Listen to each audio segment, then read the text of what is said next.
আল্লাহর নবী বলেন, ওয়ালা তুআল্লিমুহুন্না, সন্তানকে তোমরা গান শিক্ষা দিবা না, সন্তানকে তোমরা নাচানাচি শিক্ষা দিবা না।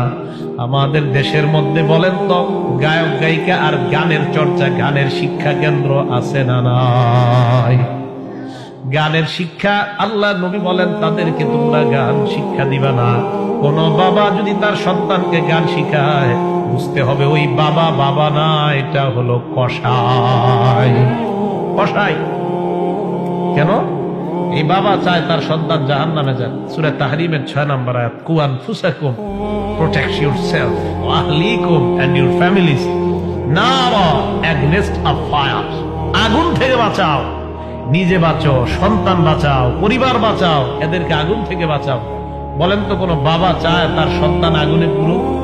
তো কিভাবে গান শিখায় ছেলেরে?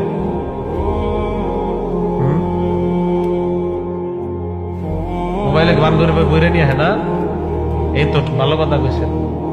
এই জন্য এই জাতীয় মোবাইল থেকে দূরে রাখতে হবে। জন্মের পর থেকে এই জাতীয় মোবাইল যেন বাচ্চা না দেখে, জন্মের পর থেকে দূরে সরাই দিবেন। হ্যাঁ, আমার ছেলে মোবাইল দেখলে আসার মারে, আমার ছেলের সামনে মোবাইল দিয়ে যা দিবেন ওইটাই আসার মারে, শুধু মোবাইল না। আমি খুশি না, সব বাদ, কি কর, সব বাদ।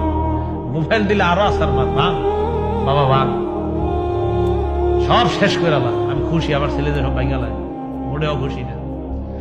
মোবাইল টোবাইল যা দিবেন সব বাইগালায়, আমি এইটাতে খুব খুশি। কেন খুশি? এর অভ্যাস তৈরি থাকলে কিছুদিন দুষ্টামি করে আল্লাহ ঠিক করে দিবে। আমি চাই আমার সন্তান মোবাইলের কাছে না গিয়া বল 100-200টা বল কিনা খেলুক, ছোট ছেলে মোবাইলের কাছে যেন না যায়।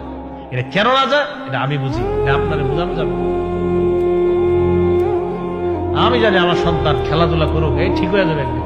মোবাইলে যার যে এই রোগ যারে ধরবে সহজে ফেরানো যাবে না, কঠিন রোগ, এই রোগ থেকে ফেরানো যাবে না। সকাল 7টা-8টায় ঢাকা শহরে প্রায় ঘর থেকে কার্টুনের আওয়াজ। কি কার্টুন? কেন? বাচ্চারে কার্টুন দেখায় খানা খাওয়ানো লাগে। খানা নাকি কার্টুন না দেখালে খায় না, আমরা গু খায়া বড় হইছি।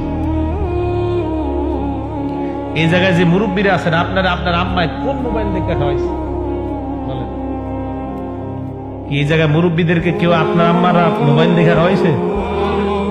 আগের জামানা না, শুধু 15-10 বছর আগেও মা তার সন্তানকে মুখে খাবার তুলে দেয়, ভাত তুলে দেয়, আবার উঠানের ধান গিয়া দেখে, আবার আরেক লোকমা খাবার দেয়, আবার রান্নার কাজ দেখে, আবার আরেক লোকমা খাবার দেয়, স্বামীর খেদমত করে, আবার আরেক লোকমা খাবার দেয়, অন্য সন্তানগুলারে তৈরি করে স্কুলে পাঠায় দেয়, আবার আরেক লোকমা খাবার দেয়। এইভাবে তার জীবন চলতেছে। ওই সন্তান